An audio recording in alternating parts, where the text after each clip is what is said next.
জাহান্নাম চাইলে কি লাগবে না? নামাজ লাগবে না।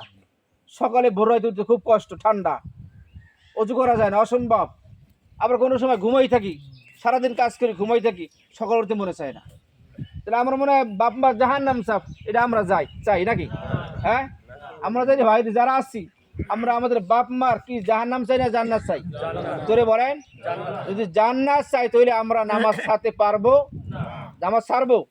নামাজ যাইবে কোন সময় মনের ভুলে, ইচ্ছায়, অনিচ্ছায়, এমনকি শয়তানের ধোকায় নামাজ যাইবে ইনশা ইনশা আল্লাহ। আল্লাহ রাব্বুল ইজ্জত আল্লাহ আপনি আমাদের দোয়া কবুল করেন।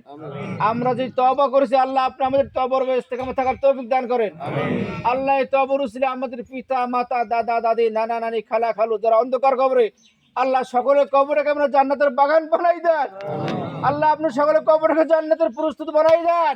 আল্লাহ আপনি আমাদের পিতা মাতা আত্মীয় স্বজন সকলের কবরকে জান্নাতের উচ্চ মাকাম দান করেন। সকলে বলে আমিন, আর জোরে বলে আমিন। আমরা যারা এখানে বসে আছি, আমাদের পিতা মাতা যারা অন্ধকার কবরে, আত্মীয় স্বজন অনেকের কবরে গেছে, কাছে কি যায় না? জোরে বলেন। কারো মা গেছে, কারো বাবা